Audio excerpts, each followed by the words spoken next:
Hello there, potential electorate. Today is Wednesday, July 8th, 2020. I'm here to take you through a snapshot of the 2020 election if it were to be held in the month of July.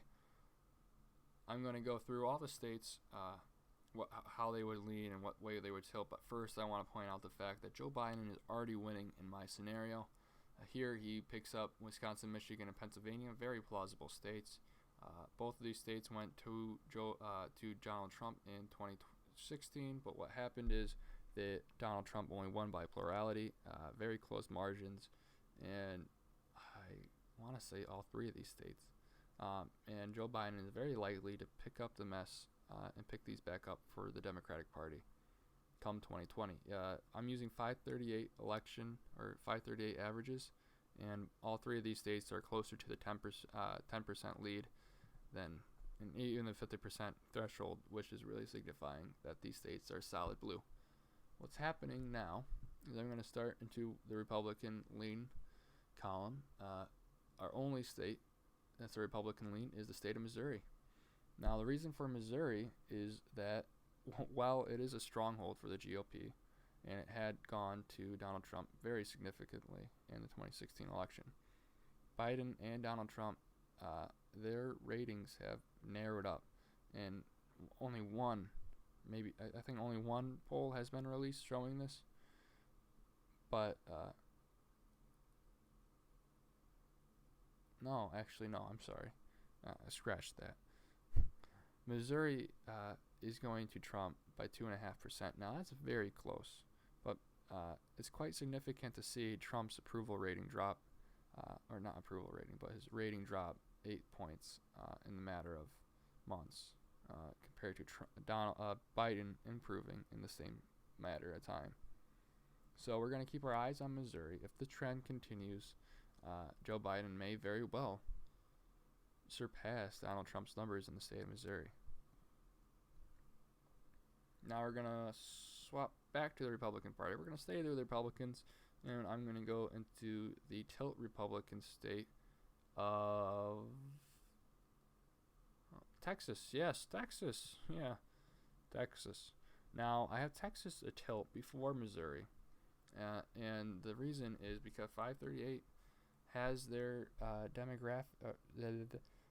538 has Donald Trump ahead by a mere 1.5%, and notably, this state is having a large demographic change, a large demographic shift in a lot of these cities in the south. That is leaning more and more towards the Democratic Party. Here we have a poll that's still showing Trump being the favorite of the independents, but if his base continues to weaken and if his independent vote erodes by that time, Texas could swap to Joe Biden. Now we're going to go to our lean Democratic states. And the state of Arizona is our first one on the list. Reason being, Arizona is 538 has 3% gain over Trump for Joe Biden. And Biden has been able to hold on to this lead for quite a while. And there's not much more room for Trump to grow. Now, this state has been showing quite significant demographic change, just like Texas. And you could see it in the Senate races in the past 4 years, how those have turned out for the state of Arizona, and that is trending more and more towards the Democratic Party. So I'm labeling them as a lean Democrat state. And the same thing for the state of North Carolina, a state that also went to the GOP in 2016, is showing that with small demographic changes in key cities and independents now in the state of North Carolina, instead different than Texas, are actually favoring Donald Trump, as well as in Florida. Floridians who are independent are also in favor of are also in favor of Joe Biden over Donald Trump. If I said the opposite for North Carolina, North Carolinians who are independents are favoring Joe Biden over Donald Trump. A handful of polls are showing this, and in Florida, polls are also showing an increased participation rate among those who did not participate in 2016. So that could be quite significant if Florida switches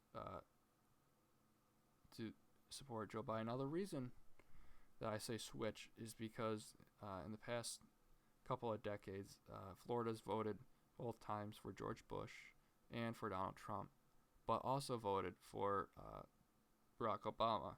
This shift, which right now looks actually more like a commanding lead for Joe Biden by 6% in the 538 average.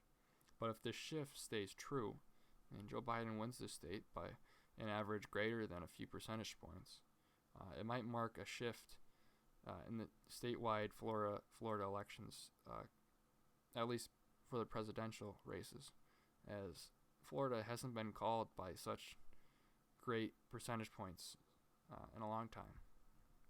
So while Florida has always remained a nail biter, it looks more and more solid for Biden right now.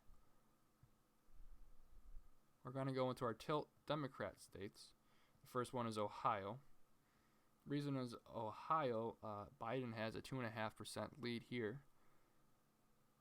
Even though it was a 2016 Trump win by actually a sizable margin, Biden has gained a narrow lead and even swapped places with Donald Trump. And if you pay attention to the polls, it looks quite damning for Donald Trump, as his support is being eroded, and Biden is improving his chances since April. Georgia is also another tilt state. Georgia is a little bit less towards the Democrats, as they're around 1.7% for Biden over Trump. What's happening here is Biden has also narrowed and gained a lead over Trump in the past month here. And even though here as well Trump won, it doesn't look like it should be so contested. But Georgia was a very contested state in 2018 as well, during the midterms. So we're going to have to see how that goes. But there's still plenty of time for Georgia and Ohio to swap back to Trump, just as there's enough time for... I don't know about North Carolina and Florida. They're changeable. North Carolina is probably more flexible than Florida, but if independents aren't breaking for Trump in North Carolina and Florida, it's more than likely that they won't break for Trump in Georgia either. And I guess that's from geography and the industries in the area that I'm expecting to favor Joe Biden. Now, I actually left out a handful of areas because they're quite a toss-up-y. Nebraska's 2nd district, the DCCC has conducted a poll here, and even the DCCC won't pull a rabbit out of a hat if there's not there, and they have Biden ahead by 11 percentage points. So I'm giving them a likely blue signia here. And for the Maine 2nd district, that's a tough one. In 2018, fun fact, Maine was the first state to start the ranked choice voting in all the United States for their congressional districts. And in 2018, that was the first time they used it, and also the first time that a candidate won by using it. The Democrat new candidate beat the incumbent, the only Republican from all of New England's congressman, the only Republican congressman from all New England, lost very narrowly, 50% to something, but only because of the 3rd and 2nd choice voters picking, or the 2nd and 3rd choice votes going overwhelmingly to the Democratic candidate.